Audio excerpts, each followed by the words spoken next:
한 주간 동안 평안하셨습니까? 행복한 금요일의 시작 아침마당 대구입니다. 6월은 호국 보훈의 달입니다. 도로변에서 휘날리는 태극기와 거리에 만발한 무궁화 꽃을 볼 때마다 가슴이 숙연해지곤 하는데요. 우리 호국 선열들의 희생에 감사하고 그 희생을 꼭 기억해야지 하는 다짐을 하게 됩니다. 네. 하지만 그 기억 속에서도 잊힌 이름들이 있습니다. 바로 소년병들인데요. 1950년 6.25 전쟁 당시 18도 되지 않은 이 소년들이 전쟁터에 나갔습니다. 그 수만 해도 벌써 3만여 명인데 그 이름들이 아직도 국가에게서는 인정받지 못하고 있다고 합니다. 네. 저는 그 군 생활을 집 가까운 대구에서 했거든요. 예. 그런데도 우리 어머님은 날마다 걱정, 아들 걱정인 그럼요. 얼마나 많으셨는데 교복 입고 학교 다녀야 할 나이에 총알이 빗발치는 전쟁터에 갔다는 자체가 그냥 이 걱정을 넘어서 그냥 가슴이 미어지는 네. 그런 이야기인 맞습니다. 것 같습니다. 맞아요. 근데 우리가 아이를 키워보면 알잖아요. 네. 덩치는 다 큰 것 같고 어른인 척 하지만 17 그러면 아직 어린 아이거든요. 그럼요. 근데 이 어린 나이에도 나라를 위해서 그렇게 싸웠는데 정작 나라는 그 희생을 오래도록 잊고 있었다는 건 참 안타까운 얘기인 것 같아요, 진짜. 네. 예. 그래서 오늘 아침마당 대구에서는 역사에서 잊힌 이 소년병을 다시 기억해 보려고 합니다. 소년병들의 명예를 되찾기 위해서 지난 10년 동안 법정에서 싸움을 하고 있는 한 변호사님과 그 전쟁을 직접 겪어난 생존자 어르신들을 모셨습니다. 네, 그럼 먼저 법의 언어로 소년병들의 명예를 되찾고 계신 하경환 변호사님부터 모셔서 이야기 들어보겠습니다. 변호사님 나와주세요. 네, 모시겠습니다. 어서 오십시오. 아이고, 반갑습니다. 네, 안녕하십니까? 네, 안녕하세요. 네, 어서 오십시오. 자, 우리 하경환 변호사님 모셨습니다. 아침마당 대구 시청자 여러분께 직접 인사해 주십시오. 네, 안녕하세요. 하경환 변호사입니다. 저는 2002년에 사법시험에 합격해서 2005년부터 줄곧 대구에서 이 법정, 저 법정 오가면서 소송 업무를 수행하고 있습니다. 오늘 아침마당에서 이렇게 인사드리게 되어서 매우 영광이고 반갑습니다. 네, 네. 반갑습니다. 변호사도 주력 분야가 있는데 변호사님은 어떤 분야에서 활동을 하시고 계신가요? 네, 저도 뭐 다른 변호사님들께서 늘 글을 하듯이 저도 형사법정에서 피고인들을 위한 변론도 하고요. 돈, 땅하고 관련된 민사소송도 많이 하고 있습니다. 예. 그리고 가정법정에서는 양육권을 위해서 치열하게 또 공방을 벌이기도 하고요. 예, 지방자치단체, 공기업 등의 고문변호사를 많이 맡고 있어서 네. 행정법정도 많이 들어가고 있습니다. 네. 그리고 공익활동으로 이주 여성들을 위한 변론도 조금씩 하고 있습니다. 네. 그런데 그중에 오늘 변호사님을 모신 이유가 2014년부터 네. 소년병들의 법률 대리인으로서 법적 이제 투쟁을 해오고 계시기 때문인데요. 그러면 좀 이제 먼저 궁금한 게 이 소년병이라는 명칭이 뭐 성인이 되기 전에 소년의 입장으로 전쟁에 참여한 그런 분들인가요? 예, 맞습니다. 여러분들 아시다시피 한국 전쟁 당시에 수많은 소년들이 펜 대신 총을 들고 네. 이 나라를 지켜줬습니다. 근데 그 과정에 있어서 여러 가지 법적 문제점들이 좀 있었어요. 네. 예, 그래서 2014년 5, 6월 경에 소년병 어르신들께서 저를 찾아오셨고 그때 제가 소년병 어르신들의 소송 대리인으로서 헌법재판소에 헌법소원 심판 청구라는 것을 했었습니다. 예, 17세 이하 소년들을 법적 근거도 없이 징집한 것은 법치주의 원리에 위배된다라는 그런 취지였어요. 근데 헌법재판소에서는 각하 결정을 했었습니다. 예, 청구 기간이 지났다라는 이유였습니다. 뭐 저뿐 아니라 어르신들께서도 상심이 그 당시에 좀 많이 컸었어요. 네, 정말 상심이 크셨을 것 같아요. 하지만 또 작년에는 노력의 결실도 있었다고 합니다. 이 진실화해를 위한 과거사정리위원회에서 소년병들의 피해를 인정하고 국가의 이 명예 회복 조치를 권고했다고 합니다. 그때 심정은 또 어떠셨어요? 네, 작년 7월에 그 소식을 전해들었었는데요. 네.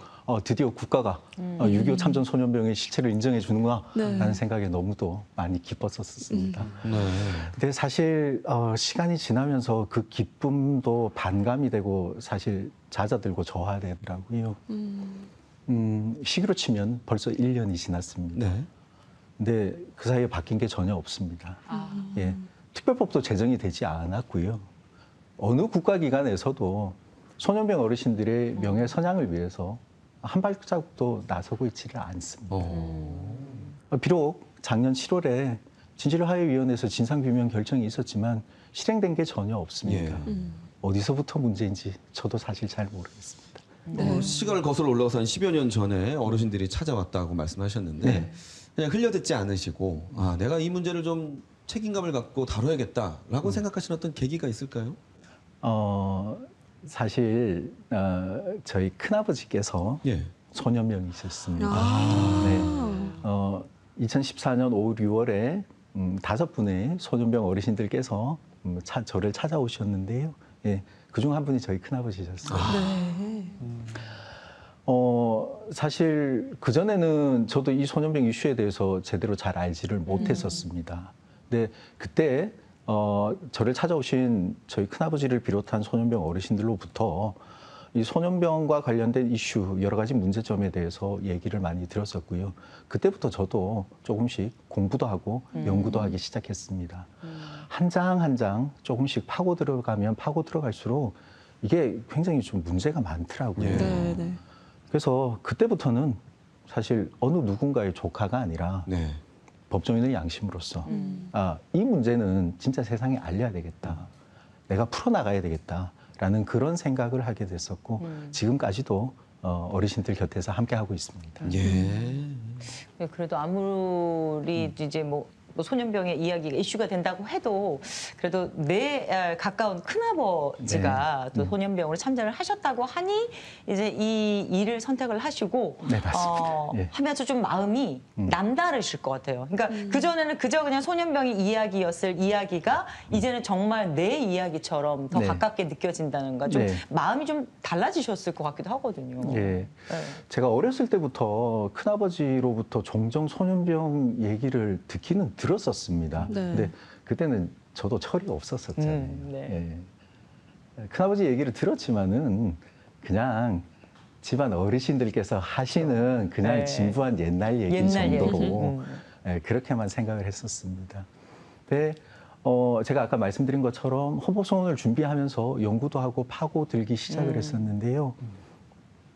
그때 당시 어르신들의 나이가 15, 16, 17, 지금이 중학생이거든요. 네. 지금 저희 집에 저희 큰애가 중학교 3학년. 네. 예. 네. 그렇게 부모의 심정으로서 한번 이 사건을 바라봐보고 제가 중학교 때 나는 어땠을까라는 생각으로 이 사건을 바라보니까 마음이 좀 달라지더라고요. 네. 예. 맞아요. 우리 변호사님 큰아버지께서는 아직 생존해 계십니까? 저희 큰아버지께서는 1950년 당시에 중학교 3학년이셨습니다. 네. 교장 선생님의 훈화 말씀을 듣고 총을 들고 전쟁터로 나선 그런 사례였는데요. 2, 3년 전에 작고하셨습니다. 아유, 예. 그러셨구나. 특별법 제정되는 것, 네. 그리고 소년병을 위한 명예선양 사업이 이루어지는 것, 그걸 꼭 보고 싶어 하셨는데요. 제대로 보지 못하고 학교 하늘나라로 조회 시간에 올라가셨습니다. 교장 선생님 훈화 말씀 듣고 바로 징집이 된 겁니까? 네, 그 당시에 8월 달이었으니까요. 네. 여름 방학이었던 걸로 알고 있습니다. 그 방학이 되면 임시 소집이라는 게 있잖아요, 네. 그죠? 예, 임시 소집을 한다 그래서 학교로 갔었다고 말씀을 들었습니다. 근데 그때 학교장 선생님께서 지금 국군이 풍전등화와 같으니 우리가 총을 들고 나라를 지키자라는 훈화 말씀을 하셨더래요. 근데 사실 지금 이제 중3 아이의 부모가 된 심정에서 한 발짝 떨어져서 그 광경을 바라보면 육체적으로나 정신적으로나 아직 성숙이 덜 된 상태에서 얼마나 온전한 의사결정을 할 수 있었을까라는 그렇죠. 그 생각이 좀 들긴 맞아요. 합니다. 예. 네. 앞서 이제 헌법 소원과 또 그 진실과 화해의 권고까지 말씀을 해주셨는데 이 일을 10여 년 동안 쭉 진행하시면서 물론 뭐 기쁘고 슬프고 많이 겪으셨을 것 같아요. 지금 제일 안타깝거나 아쉬웠을 때는 언제셨을까요? 예. 벌써 10여 년이 넘게 6.25 참전 소년병 어르신들에 대해서 얘기를 하고 있는데요. 네. 가끔은 이런 생각이 들 때가 있습니다. 이 길을 분명 내가 가고는 있는데 이 길을 나 혼자 걸어가고 있나? 이런 생각이 들 때는 상당히 좀 외로움이 느껴와서 좀 힘들 때가 있습니다. 네. 그리고 밖에 나가서 이 일에 대해서 6.25 참전 소년병 어르신들의 그 삶에 대해서, 애환에 대해서 많이 이렇게 말씀을 드렸을 때 또 더러는 이런 반응을 하시는 분들이 있어요. 뭐 그때는 그럴 수 있지 않았습니까? 이렇게 얘기하면은 저는 정말 속이 쓰라리죠. 네. 네, 그러면 오늘 아침마당 대구에서 우리 호국 보훈의 달을 맞아서 마련한 특집인데요. 어떤 이야기를 준비하셨습니까? 네, 한국 전쟁 당시 17세 이하의 소년들이 펜 대신 총을 들고 이 나라를 지켰습니다. 예. 그런데 그 과정에 있어서 여러 가지 문제점과 흑역사가 존재합니다. 예.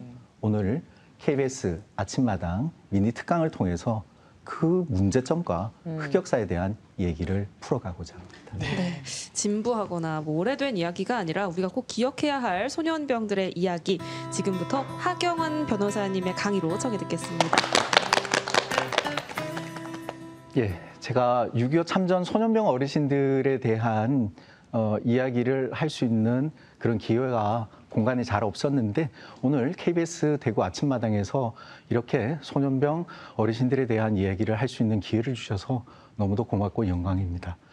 그리고 오는 6월 18일에는 대구시 주최로 전국에서 유일하게 소년병 기림 사업 행사가 진행된다라고 합니다. 예, 이 또한 감사드립니다. 그럼 오늘의 주제인 잊힌 역사의 이름 소년병에 대한 미니 특강을 시작하겠습니다. 1950년 6월 25일 북한은 무력 남침을 시작했고 불과 1, 2개월 만인 그해 8월에 낙동강 일부 지역을 제외한 전 국토가 북한군의 점령 아래에 놓이게 되었습니다. 그때 낙동강 방어 전선을 성공적으로 수호하고 오히려 진격의 기회를 마련한 주인공이 있었으니 그분들이 바로 우리 대구 경북 지역의 6.25 참전 소년병 어르신입니다. 네, 두 분 선생님, 학도병 그리고 소년병 이 단어는 자주 들어보셨죠? 예, 혹시 그 차이점을 알고 계십니까? 왠지 그냥 학도병 그러면 교복 입고 이렇게 총 든 이런 느낌이고요. 네, 맞습니다. 예. 예. 소년병은 그냥 좀 그냥 사복 같은 이런 거에 그냥 총 든 그런 이미지 느낌. 그래요. 네, 뭔가 정확한 거는 잘 네, 구분이 안 맞습니다. 되는데. 예, 저도 정확한 개념은 제가 이 사건을 담당하기 전에는 제대로 알지 못했습니다. 예, 지금부터 네. 차차 하나씩 소년병, 그다음에 학도병에 대해서 말씀을 드리겠습니다. 네. 6.25 참전 소년병은 한국 전쟁 당시에 전투에 투입된 17세 이하의 소년들로서 군번을 부여받은 정규군을 의미합니다. 그 반면에 학도병 또는 학도의용군은 한국 전쟁 당시에 전쟁에 참여는 했지만 군번을 부여받지 않은 학생, 즉 비정규군입니다. 네, 군번을 부여받은 정규군이냐 아니면 군번을 부여받지 않은 일반 학생으로서의 비정규군이나 그 차이점이 있는 것입니다. 소년병과 학도병의 차이점은 1951년 2월 또는 3월에 있었던 문교부 장관의 학생 복귀령 또는 학생 복교령에서 비롯되는데요. 이 학생 복귀령, 복교령이라는 것은 전쟁터에 있는 학생들은 모두 집으로 돌아가라라는 그런 명령이었습니다. 학도병 또는 학도의용군은 학생 신분이었기 때문에 문교부 장관이 내린 학생 복귀령 또는 학생 복교령의 대상이 됩니다. 그래서 그 명령에 따라서 전장터에 있던 학도병 또는 학도의용군은 1951년 3, 4월에 모두 집으로 학교로 돌아갈 수가 있었습니다. 그런데요, 6.25 참전 소년병은 군번을 부여받은 정규군이잖아요. 그렇기 때문에 문교부 장관의 명령이 적용이 되지 않습니다. 정규군이기 때문에 국방부 장관 또는 소속 부대장의 제대 명령이 없으면 집으로 돌아갈 수가 없었던 거죠. 예. 그래서 1951년 2, 3월경에 있었던 문교부 장관의 학생 복교령에도 불구하고 집으로 돌아갈 수가 없었습니다. 여러분들 아시다시피 1953년 7월 27일에 휴전협정이 있었잖아요. 네. 근데 휴전협정에도 불구하고 제대명령이 바로 이루어지지 않았습니다. 1, 2년 후인 1954년, 55년경에야 비로소 제대명령이 이루어져서 그때 소년병들은 집으로 돌아갈 수가 있었습니다. 네. 차이가 이렇게 발생을 합니다. 뭔가 바뀐 거 아니에요? 오히려 나이가 17세 이하인데. 그러게 말입니다. 네. 예. 이걸 누가 정했습니까? 누구는 소년병, 누구는 학도병? 그 당시에 정한 거는 아닙니다. 아. 그 당시에 정한 거는 아니고요. 네. 그 당시에 전투에 참여를 하면서 군번을 부여받은 분도 계시고 안 받은 군번을 분들도. 부여받지 못한 분들도 계십니다. 같은 나이인데도. 네네네. 아. 예, 심지어는 학도병으로 참석을 하셨다가 네. 뒤늦게 군번을 부여받은 분도 계십니다. 네. 다양한 그건 케이스가 다시 있습니다. 소년병인 거예요? 그렇습니다. 어. 그렇습니다. 처음에 들어갈 때는 차이점이 전혀 없는 거죠. 네. 근데 군번을 부여받았느냐 받지 않았느냐에 따라서 집으로 돌아가는 시기가 이렇게나 차이가 났던 거였습니다. 예. 소년병 중에 한 분이신 장병률 어르신의 병적 증명서입니다. 여기 나와 있는 것처럼 장병률 어르신은 34년 11월 생이셨습니다. 1950년 한국전쟁 발발 당시에 만 16세의 중학생이셨어요. 예, 여기 보면 1950년 8월 23일 낙동강 방어선 전투가 한참 치열하던 그 시기에 입영이 된 사실을 이 날짜를 보면 알 수가 있죠. 그리고 전역 연월일이 54년 12월 1일로 되어 있습니다. 예, 휴전협정이 이루어진 한참 후에 집으로 돌아갈 수 있었다라는 20살 돼서 사실을 전역했네요. 네, 맞습니다. 예, 그렇죠. 네. 학도병 또는 학도의용군 분들도 우리나라를 지킨 호국 영웅임에 틀림이 없습니다. 다만 오늘 이 시간에는 1951년 2, 3월에 있었던 문교부 장관의 학생 복귀령에도 불구하고 그리고 1953년 7월 27일 휴전협정에도 불구하고 바로 집으로 돌아갈 수 없었던 그때의 어린 소년들에 대해서 말씀을 드리고자 하는 겁니다. 우리가 학교에서 배운 6.25 참전 소년병은 이러합니다. 예, 소년들이 펜 대신 총을 들고 나서서 예, 목숨 바쳐 조국을 지켰다. 예, 맞습니다. 우리가 잊지 말아야 될 정확한 팩트입니다. 네. 그런데요, 그 당시에 17세 이하의 아동, 소년을 징집해서 전투병으로 투입할 수 있는 법적 근거가 전혀 없었다라는 것. 심지어는 강제로 징집한 사례도 있었다라는 것. 이런 흑역사에 대해서 대한민국은 아무런 말을 하지 않고 있습니다.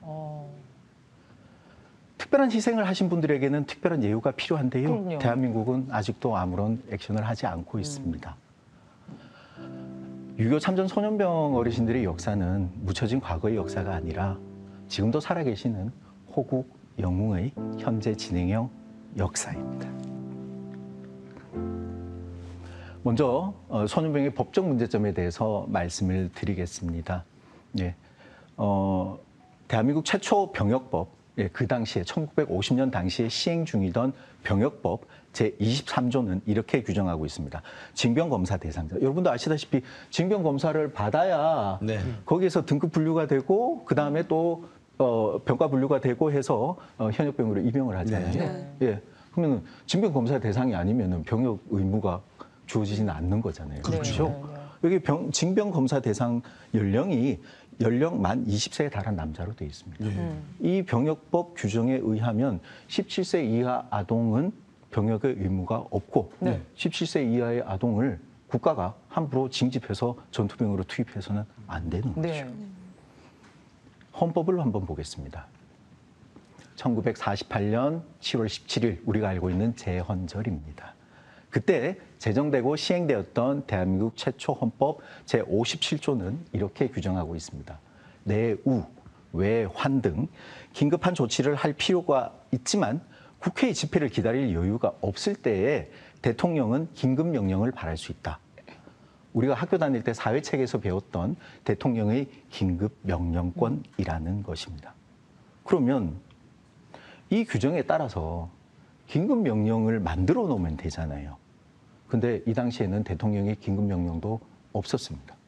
결국 헌법이 존재하는 법치주의 국가인 대한민국에서 아무런 법적 근거도 없이 17세 이하 소년들을 징집을 해서 전쟁터로 투입을 시켰던 거죠. 국방부도 이렇게 밝히고 있습니다. 지금 보여드리는 이 공문은 예전에 소년병 어르신들께서 6.25 참전 소년병 전우회라는 단체를 결성해서 운영을 하고 있을 당시에 국방부에 질의서를 보냈고 그 질의에 대해서 국방부가 소년병 전우회에 보내온 회신입니다.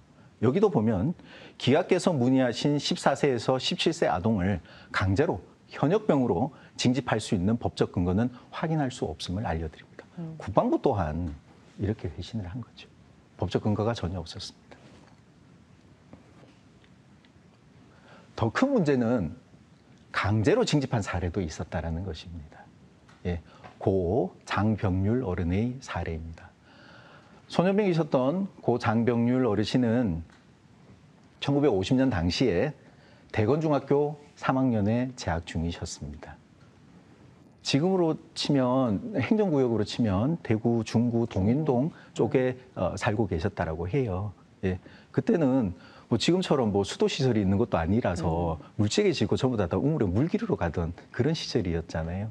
그래서 이 어르신께서도 대구, 중구, 동인동 있는 어느 우물가에 물 기르러 가기 위해서 물찌개를 짊어지고 그리로 걸어가고 계셨대요.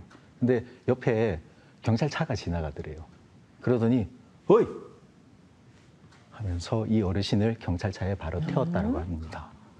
그래서 이 어르신이 내린 장소에서 어르신은 소총 분해 결합 등 기초군사 훈련만 받은 상태에서 전쟁터로 투입됐다고 하십니다. 두 번째, 장성곤 어르신의 사례를 말씀드리겠습니다. 장성곤 어르신께서는 당시 고산중학교 재학 중이던 중학생이었습니다. 예, 1950년 8월 여름방학이어서 집에 있는데 학교의 교무직원이 집으로 찾아왔더래요. 그러면서 지금 당장 학교로 돌아오지 않으면 총살당할 수 있다. 이 얘기를 하더랍니다. 애한테요? 예. 중학생이 얼마나 그 얘기를 듣고 겁이 났겠습니까? 그래서 고산중학교 운동장으로 갔대요. 갔는데 똑같은 얘기를 들은 동년배 학생들이 운동장에 많이 모여 있더랍니다. 그래서 너무도 겁에 질려서 웅성웅성거리고 있었더래요. 근데 학교 운동장 뒤를 쳐다보니까 GMC라고 적혀 있는 미군 트럭이 들어오더래요. 네. 거기 모여있는 학생들이 전부 다 그 트럭에 탔답니다. 그 트럭에 타신 분들이 또 어딘가로 가서 기초군사 훈련만 받고 전투에 투입되었다라고 합니다. 강제징집의 사례는 이 사례 말고도 더 많은 사례들이 있는데요. 네, 그 대표적인 사례만 이렇게 소개하겠습니다. 헌법이 존재하고 법치주의 원리가 지배하고 있던 대한민국에서 아무런 법적 근거도 없이 그렇게 징집이 됐던 소년들은 우리가 알고 있는 칠곡 다부동 전투, 그리고 경주 안강 전투, 예, 이곳에 많은 분들이 투입이 되셨다고 해요.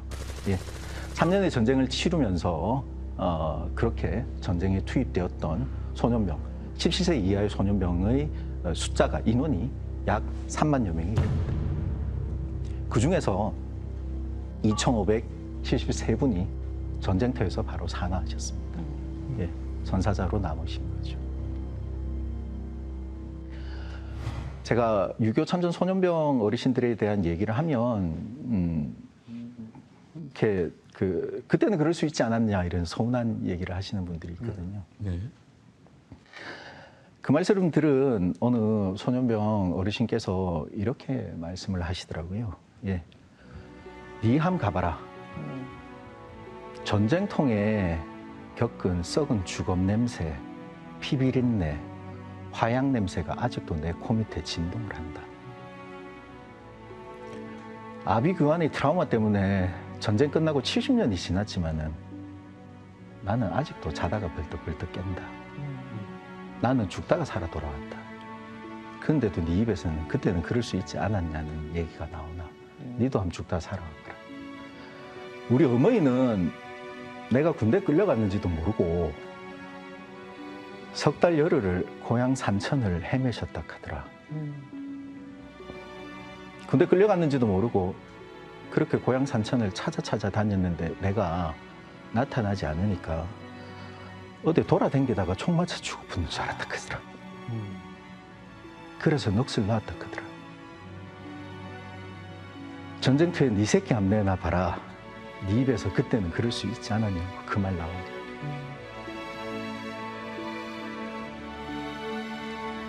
그렇게 징집이 됐던 소년병 어르신들은 6.25 전쟁 당시에 주로 소총수로 투입이 되었다라고 합니다. 근데 그 중에는 연락병의 임무를 맡으신 분들도 계세요. 전투 상황은 너무도 급박하고 치열한데 뭐 무전기가 제대로 터지기나 했겠습니까? 예. 근데 이쪽의 급박한 전투 상황은 저쪽 부대에 빨리 누군가는 전달을 해야 되잖아요. 네. 그러다 보니까 체구 잡고 발 빠르게 움직일 수 있는 소년병에게 그 연락병의 임무를 그 위험한 줬다라고 얘기를 들은 적도 있습니다. 그 연락병의 임무를 수행하다가 전장에서 사망하신 아이고. 소년들도 많이 계시다라는 얘기를 들었습니다. 네. 하지만 이렇게 어엿하게 나라를 지키신 이 소년병 어르신들이 정작 제대로 하고 나서는 제대로 된 대우를 받지를 못했습니다. 제대 이후 이 어르신들이 어떻게 살아왔는지에 대해서 또 잠깐 설명을 드리겠습니다. 아까 말씀드렸던 것처럼 1951년 2, 3월에 있었던 교육부 장관의 학생 복귀령에도 불구하고 소년병 어르신들은 정식 군인이었기 때문에 돌아갈 수가 없었어요. 예, 그리고 1953년 7월 27일에 휴전협정이 있었지만 제대 명령이 없었기 때문에 또 집으로 돌아갈 수 없었습니다. 그래서 54년, 55년이 되어서야 비로소 돌아갈 수가 있었죠. 아까 선생님께서 말씀하신 것처럼 중학교 때 전쟁터로 간 소년들이 20대 초반의 청년들이 되어서야 집으로 돌아올 수가 있었습니다. 면학의 황금기를 놓친 소년들이지만 그래도 학교로 돌아가고 싶지 않아요. 공부마저 하고 싶지 않아요. 그래서 학교로 돌아가려 했다고 합니다. 근데 20대 청년이 학교에 16살 중학생들하고 같이 앉아서 이렇게 공부하는 게 사실 현실적으로는 그게 안 맞잖아요. 그렇다 보니까 학교에서도 그 복학을 사실은 좀 꺼려했다라고 합니다. 예. 전후 상황이어서 대한민국은 경제적으로 굉장히 어려웠었죠. 소년병 어르신들도 마찬가지였을 거예요. 그래서 궁핍한 삶을 어떻게 해서든 해결해 보고자 취업을 하려 하셨습니다. 근데 취업이 쉽지가 않았다라고 합니다. 취업을 하려 했을 때 또 어떤 분들은 이런 말을 하더랍니다. 전쟁통에 총으로 사람 쏴 죽이고 온 사람들은 눈에서 살기가 안 빠져서 나는 그런 사람들은 내가 취업 못 시켜줘. 이런 얘기들도 있었다고 그게 합니다. 무기네요. 그 말이 그냥 오히려 상처가 되겠죠.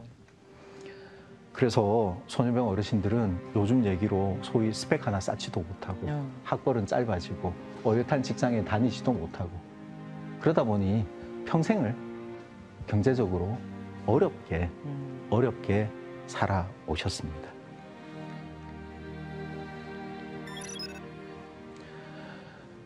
그럼에도 불구하고 국가는 6.25 전쟁 당시 소년들이 펜 대신 총을 들고 나라를 지켰다라는 이런 긍정적인 측면만 강조한 나머지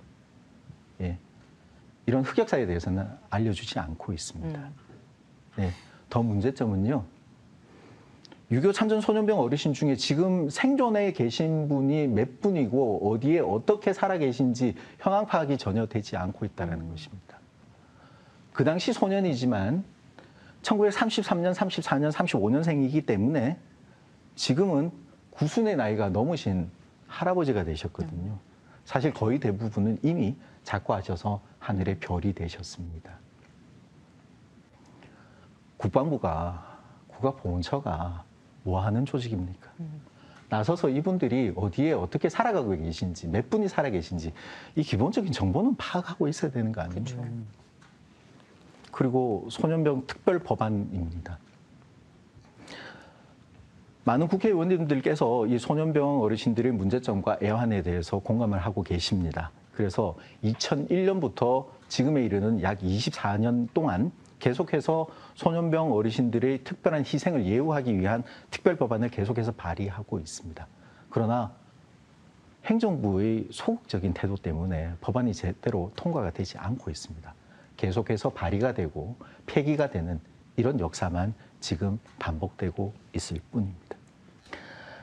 그래서 사실 희생은 많이 했는데 지금 돼 있는 게 전혀 없잖아요. 네. 그죠?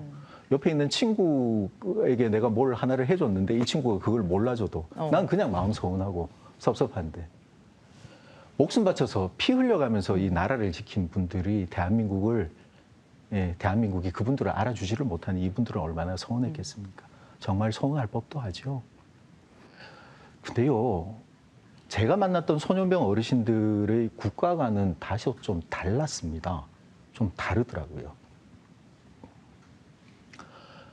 내가 비록 법적 근거도 없이 또는 강제 징집을 통해서 전장터에 투입이 되기는 했지만 내가 목숨 바쳐서 이 나라를 지켰다라는 그 점에 대해서는 나는 후회가 없다. 나는 그 점은 당당하다. 그게 하나였고요. 두 번째는 예전에 국가관이 이렇게 형성이 되신 분들이 되다 보니까요. 나라는, 국가는, 대한민국은 우리가 헌신봉사하고 섬겨야 할 대상이지 우리가 법적 투쟁의 대상으로 삼아야 될 상대방이 아니다라는 그런 인식을 가지고 계셨습니다. 그래서 소년병 어르신들이 가진 우국충정, 호국충정을 대한민국이 알아주기를 바라고 기다리고 또 그렇게 기다려왔습니다. 1996년에 소년병 전우회가 발족이 되었지만 법적 투쟁을 전혀 안 하셨었거든요. 2014년 5, 6월에 소년병 어르신 5분이 저를 찾아왔습니다. 그때 처음으로 법률적인 얘기가 진행이 되게 됩니다. 예, 오늘 스튜디오에 함께 하신 박태성 어르신, 장성곤 어르신이 그때 함께 오셨던 분이에요.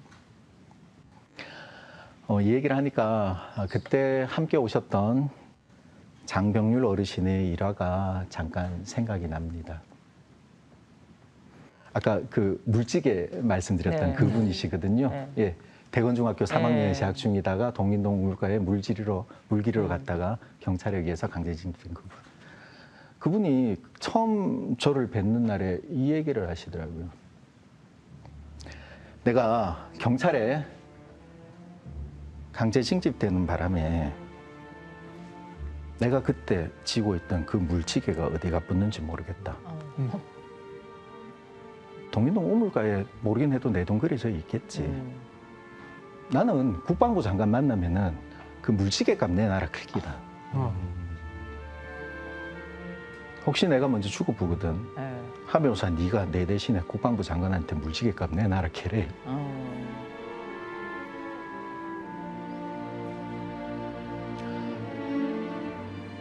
장병률 어르신께서는 작년 가을에 자꾸하셔서 하늘의 별이 되셨습니다. 장병률 어르신도 저도 아직도 물찌개 값을 받지는 못했습니다. 장병률 어르신의 물찌개가 1950년 8월 당시에 대구 중구 동인동 우물가에 내동 그려진 그 물찌개가 대한민국을 지킨 6.25 참전 소년병들의 애환이 담긴 바로 그 물건이 아닌가라는 그런 생각이 들어서 동인동 우물가 물찌개 얘기만 나오면 그렇게 마음이 아픕니다. 2014년 5, 6월경 소년병 어르신들께서 저를 찾아오셨고 저는 소년병 어르신들의 소송 대리인으로서 헌법재판소에 헌법소원 심판 청구를 했습니다. 그 내용은 이런 거였습니다. 아무런 법적 근거도 없이 17세 이하 소년들을 징집해서 전투병으로 투입한 국가의 행위는 법치주의 원리에 위배된다. 그리고 신체 자유, 아동권, 학습권 등의 기본권을 침해한 것이다. 따라서 위헌이다. 예, 이런 주장을 펼쳤었습니다. 헌법소원을 제기한 지 한 1년 한 4개월 정도였나요? 예, 그 다음에 10월에 헌법재판소에서 결정이 날아들었습니다. 결론은 주문은 각하라는 것이었습니다. 헌법소원 심판 청구는 그 사유가 있는 날로부터 1년 이내에 제기하여야 된다라고 하는 법 규정이 있습니다. 1950년에 있었던 일에 대해서 2014년에 헌법소원을 제기를 했으니 1년이라는 청구 기간은 이미 지났지 않냐라는 것이 헌법재판소의 결론이었습니다. 아까 제가 그런 말씀 드렸잖아요. 소년병 어르신들은 국가를 상대로 법적 투쟁을 하기보다는 국가가 소년병 어르신들의 우국충정, 호국충정을 알아주기만을 바라면서 기다려 왔었다고요. 그렇게 기다려 온 시간들이 헌법재판소에서는 청구 기간이 지났다라는 부메랑으로, 멍해로 소년병 어르신들에게 되돌아왔던 것이었습니다. 네, 너무도 마음이 아팠었죠.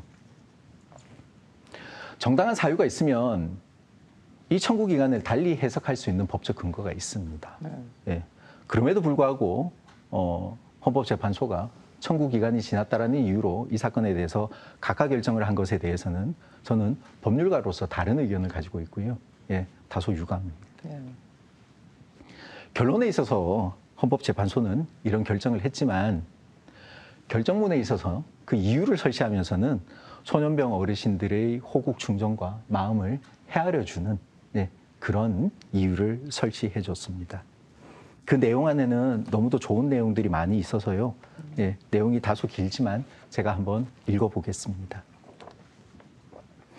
6.25 참전 소년병의 대다수가 3년 1개월의 전쟁 중에서도 가장 위급하고 희생이 많았던 1950년 8월의 낙동강 방어선 전투와 일사후퇴를 전후한 5, 6개월 사이에 법령상 명확한 근거 없이 징집되어서 전투를 치렀으며 이들의 희생과 공헌이 전란 극복의 밑거름이 된 것이 사실이다.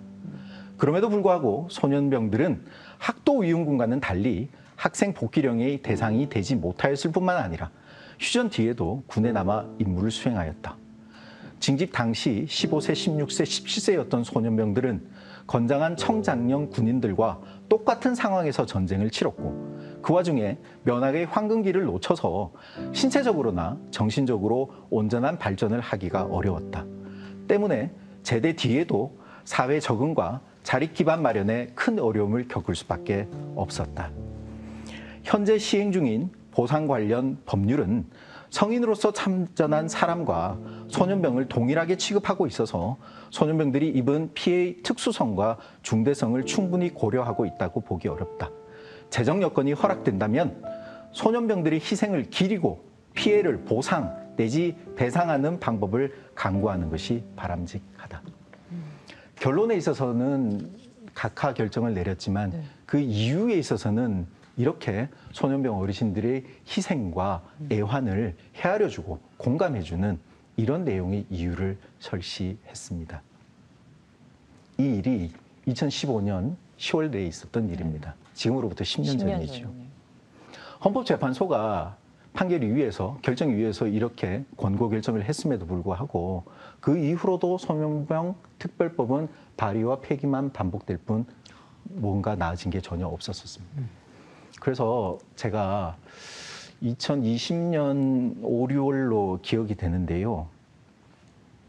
그때 전 국민의 관심을 모았던 청와대 청원 게시판에 제가 청원의 글을 올렸습니다.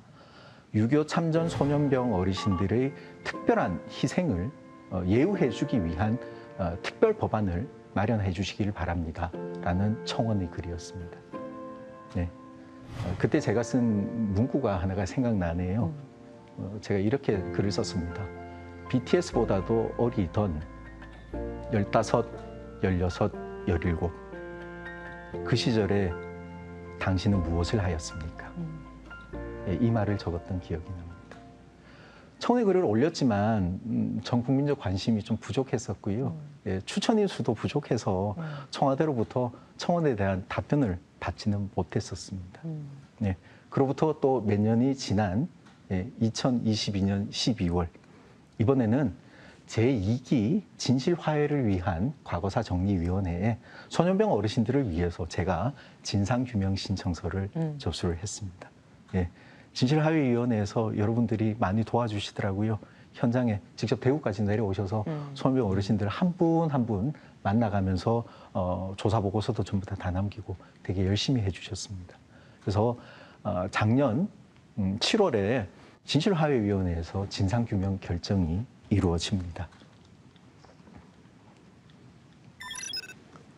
네, 그 결정 내용을 제가 잠깐 읽어드리겠습니다. 예.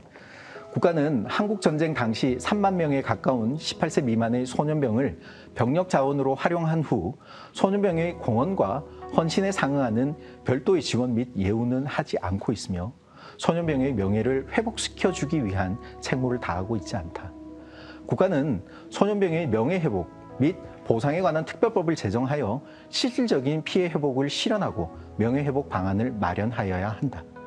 국가는 국가의 주권과 국민의 생명을 수호하려다 영예롭게 순직한 소년병 영령들에 대한 위령 사업을 지속적으로 실시하고 소년병을 위한 현충시설과 위령탑을 건립해야 한다. 국가는 조사기구를 설치하고 소년병에 대한 전수조사를 실시하여 소년병의 병역 수행으로 인한 피해 사실을 규명하여야 한다. 이때로부터 1년이 지났습니다. 아직도 소년병 특별법안은 국회 계류 중일 뿐이지 아직도 통과되지 않고 있습니다. 국가기관 어느 그 누구도 이 넓은 대한민국 그 영토 위에 소년병들을 위한 현충시설 하나 마련하지 않고 있습니다. 더 적극적으로 나서야 할 행정부는 역사적 시각으로 이 특별법안에 대해서 접근하는 것이 아니라 재정과 예산의 논리로 이 특별법안에 대해서 더러는 반대 의견, 난색을 표명하고 있습니다. 6.25 참전 소년병 어르신들이 이 나라를 지켰지 않습니까? 1950년에 비하면 지금 우리 대한민국 너무도 잘 살고 있지 않습니까? 그러면 그분들의 은혜를 잊지는 말아야죠. 소년병 어르신들이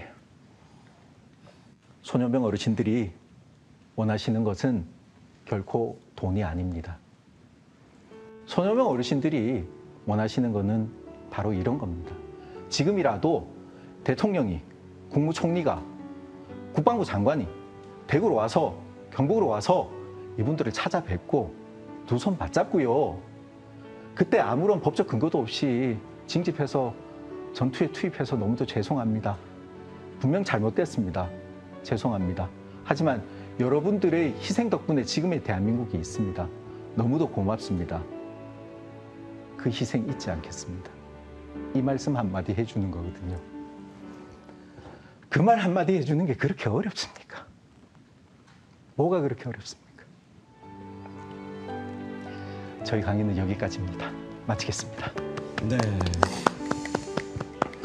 하경원 변호사님의 강의 잘 들었습니다. 두 분 어떻게 들으셨어요? 그냥 계속 물음표만 드는 것 같아요. 그렇죠. 왜 안 될까? 그게 왜 안 되지? 네. 왜 안 할까? 왜 안 되지가 아니라 왜 안 할까? 네. 과연 무슨 생각으로 그러고 있을까? 그냥 계속 물음표만 뜨는 것 같아요. 예. 그분들이 바라는 게 큰 게 아닌데 그냥 그분들은 나라를 섬김의 어떤 태도로 지금까지도 그냥 한마디를 바라고 있을 뿐인데 왜 그게 어렵지?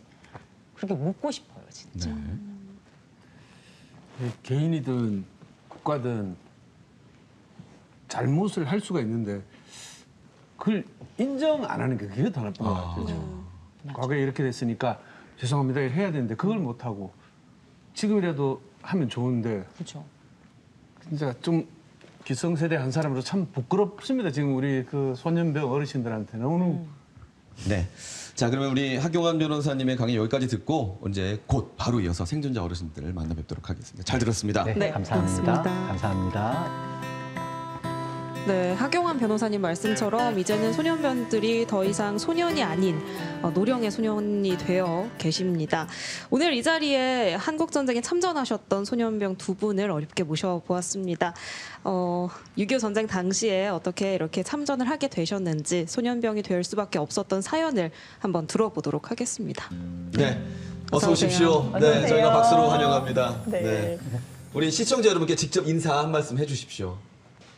이 어려운 장소에 초청해 주셔서 고맙습니다. 나 지금 이빨도 시원찮고 음성도 시원찮고 귀도 시원찮고 이 부속이 전부 고장이 날려가지고서 잘 안 듣습니다. 잘 오셨습니다. 네, 어르신. 박태승 어르신 예. 모셨습니다. 네. 또 우리 시청자 여러분께 한번 인사해 주십시오. 예. 시청자 여러분 고맙습니다. 참 이 어려운 시골에 참 초청해 주셔서 고맙습니다. 잘 오셨어요. 장성곤 어르신 예, 예. 모셨습니다. 예. 네, 네. 두 분 건강 괜찮으시죠? 건강. 예, 그건 괜찮습니다. 네. 올해 실례지만 춘추가 어떻게 되세요? 지금 저 10살 90대. 94. 94. 오. 아, 우리 박태승 어르신은요? 춘추가 어떻게 되세요? 만 92이고 예. 네. 집에 나이 93이고 두 분 다 진짜 이 구순이 넘으신 네. 노령의 나이에 나와주셔서 진심으로 감사드립니다. 네. 네. 그래서 변호사님은 이제 박태승 어르신 그리고 장성곤 어르신과 함께 이제 소년병 관련 소송을 해오시면서 정말 많은 이야기를 나누셨을 것 같고 참 각별한 사이가 되셨을 것 같아요. 정도 많이 드시고요. 6.25 참전 소년병이라는 이슈를 두고 어르신들과 함께 대화를 나눌 때는 요즘 표현으로 정말 엄근진하세요. 예. 그 정도로 정말 진지하신데 이 이슈를 떠나서 얘기 나눌 때는 옆집 어르신입니다. 그러시죠. 같이 식사도 하고 네. 농담도 하고 너무도 편하신 분들이에요. 너무도 네. 좋으신 분들이시고. 예. 네. 어르신들한테 한번 여쭤보고 싶어요. 어르신 변호사님은 어떤 분이세요? 우리 하 변호사님. 하 변호사님요. 네. 난 그 하경환 변호사 이 사람 이해를 안 가. 이해가 안 가요. 왜요? 백부가 예. 소년병 친구인데 음. 참전 소년병의 자녀들도 이 소년병 그 권익 주장에 나선 사람이 없는데 이렇게 나서 소리 쓰는 게 말래. 네. 자기가 아버지도 아니고 백부입니다. 네. 그 어떤 데는 미안스러운 생각이 있거든. 근데 여기 이제 하면서 뭐냐면 이제 그전에 1년에 한 번씩 초청해서 해가지고요. 예. 그 이제 통장 한 마리 그 저짐 한 묻고 또 차비를 또 10만 원씩 주더라고. 그거 받아가지고 참말로 미안하다 가요. 얼마나 고마운지. 그래 하면 참 어떤 데는 참 너무 고마워요. 네. 예. 우리가 이제 보통 6월을 호국 보훈의 달이라고 하잖아요. 예. 그러면 매년 돌아오는 게 6월인데 그렇지. 그 6월이 다가오면 마음이 좀 어떠세요? 그것도 참전자 나름대로 그 당시 그 느껴지는 게 다르겠지만은 예. 나는 남다른 좀 특이한 점이 있어가지고서 참 6월이면은 잊혀지질 안 하죠. 예. 예? 아까 우리 하 변호사님 잠깐 말씀을 해주셨는데 예. 저는 우리 두 어르신께 직접 듣고 싶거든요. 예. 그 어떻게 하다가 이 전쟁에 참여를 하게 되셨는지. 예, 저는 여기 되면 이제 17살에 군에 갔어요. 뭐 그때 뭐냐면 중학교 이제 1학년 들어가가지고 군이 그때 방을 주는 게 한 달 동안 반 줘가지고 집에 가서 모지게 하면 돼. 어른들 거들을 두고 이러는데 그때 이제 하는 말은 이제 뭐 유교사면 일하는 모양이에요. 그래서 이제 누가 이제 학교 동료가 내일은 보는 게라 그걸 와 가져요. 그래 내일 학교라고 하게요. 지금 방학인데 와 학교라고. 그러니까. 내일 나오면 총살을 내가 하게. 아이고. 그 총살이 뭐고 가니까 지도 모른다 하게. 총살 난 니도 모른다도 모른다 하게. 아유. 뭐 총살이 뭔도 안 하고 그 어린 나이에 모르죠. 그 실가지고 어디 가냐 막한 서너 대비 실가지고 남산국민학교요. 네. 대구 남산국민학교. 네. 여기서 훈련 일주일 받아 일주일. 일주일 받고 난 뒤에 그 뭐냐 막 군보 뭐 이제 이걸 다 내주고 그래 그때 이제 애만총을 내는데 애만총 물에 오금이 꺼지 딱 꺼져. 총이 길어요. 예, 딱 꺼져. 키가 작아서. 그 키도 작고 총은 예. 길고. 어. 내 700명 중에 그게 해. 제일 작았어요. 저는 제 위에 4살 위에 형님이 계셨는데 형님이 8월 중순에 입대를 하고 한 일주일 있다가 면사무소 입대 통지가 또 와서 내한테 그때는 사실 돈 없고 백 없는 사람 다 갔습니다. 그때 몇 살이셨어요? 몇 살? 예? 몇 살? 17살. 아이고. 그래서 영년가 그 입대를 했는데 평안부터 박천에서 또 후퇴를 하는데 나이가 어리다 보니까 몸이 따린다. 체력이 따른단 말이야. 제일 뒤에 후미에 쳐져서 혼자 애만 총을 밀고 해는 이미 수산에 기울고 있는데 혼자 털레털레 내려오다가 하니까 길 옆에서 웬 병사가 바지가랑이를 잡으면서 같이 가 그래. 깜짝 놀랐지. 거기 국군 병사라. 예. 말하자면 소년병이라. 근데 소년병 있지만 같은 소년병. 얼굴 모양이 네. 내보다 적어도 2살은 적을 것 같아. 아이고 더 어린. 15, 16밖에 안 됐을 것 같아. 거기서 나는 일도 못하고 거기서 얻고 가야 되는데 얻고 다투를 해야 되는데 그건 도저히 불가능하고 그러면 그걸 살리려면 그 친구를 살리려면 같이 적군의 포로가 돼가지고 적군병원에 입원하는 이럴 수가 있는데 그게 안 되잖아요. 내 마음이 흐렸지 않아요. 네. 그래서 땅에 놨던 애만을 들고 얼고 미니까 이 친구가 어머야. 우리 경상청도 이쪽은 엄마를 어머라 그러잖아요. 어머야 그 소리. 그 소리가 지금 75년이 됐지만은 안 잊혀집니다. 맞아요. 그 고통받는 그 저그가 한 방 쏴달라고 그러지 그걸 못 쏴준다는 거. 마지막 절규가 어메야 하는 그 소리가 아직도 지금도 여기 생생합니다. 얼마나 고통의 소리예요, 그게. 고통의 기억이죠. 전쟁 아마 거기에 숙제하면서 아마요. 이거 아들 이외로 말하면 내 살도 아니라 엄마야 아버지 아무 것이야 막 내주고다 이 소리가요 막 기회요 경쟁하 경쟁. 지금 어르신들이 그때 이후의 기억, 그때의 기억들이 지금까지도 마음에 갖고 계신데 왜? 그래서 그런지 우리 박태승 어르신은 전쟁 이후로 계속 그 전쟁에 참전했던 소년병들을 위해서 매일 아침 기도를 하신다고 제가 들었거든요. 근데 기도를 왜 이렇게 50년 세월을 이렇게 기대를 해오셨어요? 조금 전에도 얘기했지만은 그 어메야 하면서 적진에서 마지막 숨을 거두던 그 친구 그 목소리는 지금 잊히지를 않습니다. 네. 그래서 이 소년병 전사자가 그뿐이 아니거든요. 예. 그래서 소년병 전사자들을 찾아가지고서 내가 저 법당에다가 기도를 명부라도 모시고 내 기도를 해야 되겠다. 이게 내가 할 일이다.